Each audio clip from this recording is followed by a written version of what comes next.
Today, we're completely peeling back the layers on one of the absolute most fascinating and honestly most misunderstood internal Chinese martial arts out there. We're going to explore this really interesting space where the alluring fantasy of mystical powers collides head-on with a brutal mathematical reality. So get ready, because we are diving deep into the hidden mechanics of Pa Kua Chang. Right off the bat, I want you to picture a cinematic scene. Imagine an old white-bearded man. He looks frail, he's walking with a cane, just strolling down a dirt road with his family.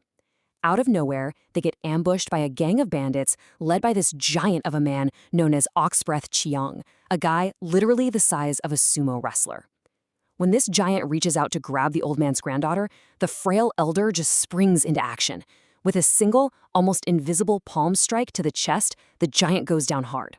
The old man then hooks the guy's arm and, with this crazy tornado-like spinning throw, hurls this massive human bowling ball right into the rest of the gang. He effortlessly weaves and darts through all the attackers, dropping every single one of them to the dust, before just calmly continuing his stroll. Okay, let's dive into this. Because when we hear stories exactly like that one, the very first question that pops into our heads is this magic? I mean, is it some sort of mystical superpower? The idea that a small, weak-looking person can effortlessly destroy a giant without even breaking a sweat, that's the ultimate martial arts fantasy, right? But as you'll see today, this isn't magic at all. It is the result of a brutal, highly disciplined, mathematical reality. The fantasy of effortless power requires an almost unimaginable amount of grueling, behind-the-scenes work. To really grasp this, we have to define what this supposed magic actually is. In internal martial arts, this ultimate goal is called Hua Qing, which translates to refined force. Now, this is absolutely crucial. It's not about big, muscular, sweeping Hollywood punches. Actually, scratch that. It's the exact opposite. The application of force at this level is so incredibly subtle and internalized that the opponent literally cannot even feel where the strike is coming from. To the untrained eye, or honestly even to the person getting hit, it feels like they simply fell over or ran into an invisible wall. But generating that kind of invisible power, that requires something very specific. And that brings us to Wu Wei. You often hear this translated as non-action, and a lot of folks mistake that for being passive or just plain lazy. But in the context of a fight, Wu Wei means action through non-action. It means a spontaneous, perfectly correct, innate physical response that happens without a single conscious thought. You don't pause and think, oh, he's throwing a left hook, I should probably block and counter. Your body just does it. It's an automatic reflex. And the only way to hardwire your nervous system to achieve this level of effortless response is through thousands upon thousands of hours of relentless, repetitive training. Section 1. Building the Kung Fu Body. The harsh reality of foundational training. So this is exactly where the fantasy hits the harsh reality of the training ground. Our guide through this is the training regimen of Pa Kua Chang master Lu Shutian, as he taught it to his devoted student Park Bok Nam, starting entirely from the ground up. Park has this brilliant analogy for how most people approach learning. People walk into a martial arts school and immediately want to learn the cool, complex fighting forms. They want the water. But Park says, you absolutely cannot give a thirsty student water if they don't have a cup to hold it in. Teaching complex forms to a complete beginner is essentially useless because their body hasn't been conditioned to handle the movements.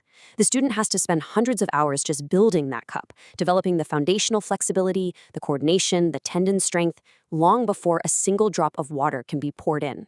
And this brilliantly illustrates another one of his core rules. Think about it. If you just teach a student a fixed, rigid form to memorize, you are essentially catching a fish and feeding it to them for dinner. Sure, they eat for a day, but what happens when the situation changes and they have to fight a real, totally unpredictable opponent? They starve.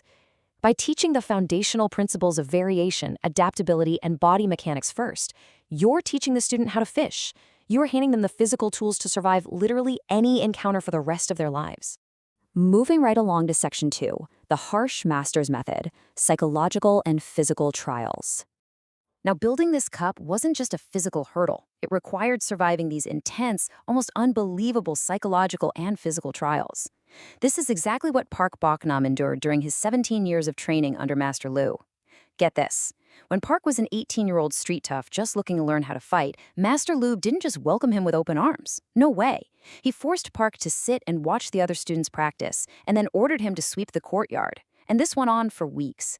One day, knowing a bad storm was coming, Park rushed out to sweep up before the rain hit. Master Lu completely stopped him, made him wait until the rain was pouring down in buckets, and only then told him to go rake the yard. This wasn't about yard work, guys. It was a strict psychological loyalty test to see if this rebellious teenager had the absolute unquestioning dedication needed to survive the real training. Master Lu actually had a very specific, almost mathematical timeline for when students want to quit, and it is crazily relatable to almost any difficult pursuit in life. After 3 days, the physical soreness sets in and the student wants to quit. After 3 weeks, the shiny newness wears off, total boredom sets in, and they want to quit. Fast forward to 3 months, they start doubting if the method even works at all because progress feels so slow. And then, after 3 years, they get this false sense of accomplishment, they get lazy, and yep, they want to quit. Surviving Master Lu's system meant aggressively pushing past every single one of those psychological walls. To survive this grueling physical and mental gauntlet, a student had to live by a strict moral code. In Park School, it all boils down to 4 non-negotiable rules. Wisdom, meaning a good mind to grasp the deep theories. Benevolence, to stay humble and apply the art justly. Sincerity, showing utter dedication to the practice. And bravery, taking unhesitating action, but only when absolutely necessary. You had to perfectly balance the extreme physical danger of the art with a highly disciplined moral character, or the teacher simply wouldn't teach you. And if you broke that moral code, the punishment was absolutely severe. Park actually once ignored his teacher's rules and severely beat up a local challenger in a totally meaningless street fight. Well, the very next day at practice, Master Lu engaged Park in spear sparring. Within seconds, Lu literally drove his real wooden spear directly into Park's arm and pinned him straight to the floor. When Park cried out in pain, begging to know why Lu wouldn't remove the spear, Lu just coldly replied, "Oh, does that hurt? Then how do you think that man you hit last night feels?" It was a shocking, incredibly brutal lesson perfectly designed to ensure Park never, ever accepted a meaningless ego fight again. Let's move to and see how this builds. Section 3, the math of combat, combinatorial analysis and the 16 joints.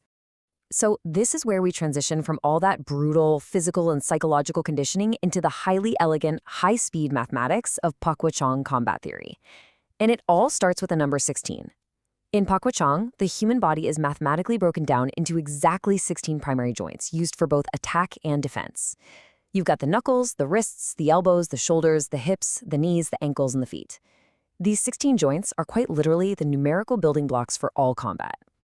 Now, what's really interesting about this slide is how these joints are actually utilized. They aren't just thrown around randomly. They are plugged directly into literal combinatorial analysis equations.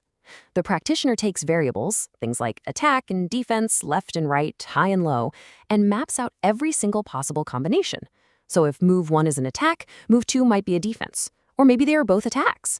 By systematically crunching through these algebraic combinations using those 16 joints, the practitioner is mathematically researching and hardwiring a physical response to literally every single fighting scenario that could possibly exist. It's like a giant lightning-fast puzzle. When you take that incredibly deep mathematical mapping and you combine it with that wu-wei reflex we talked about earlier, the results are just staggering. Park Bok-nam was taught these things called speed combinations, where this math is so deeply ingrained into the nervous system that a practitioner can execute an unbelievable 8 to 13 strikes in a single second. Just let that sink in. It is an absolute blur of continuous, highly targeted, mathematical force completely deployed without a single conscious thought. So the crucial point is how this plays out in real-time combat. Park uses a very simple tactical rule. If you want to stop a 4-blade fan, you only have to hold one of the blades. You don't have to fight the opponent's entire thrashing body. You just need to use your combinatorial math to isolate, control, or damage just one of their 16 joints. By completely shutting down that single variable, the entire system of your opponent's body just collapses on itself. And that brings us all the way back to the reality of the training, leaving us with a really profound question to ask ourselves about our own lives. When you face a monumental challenge, are you seeking a magic shortcut? Are you just standing there asking for water? Or are you actually willing to embrace the boredom, push past the doubt, endure the grueling repetition, and really put in the hours to build your cup? Thanks so much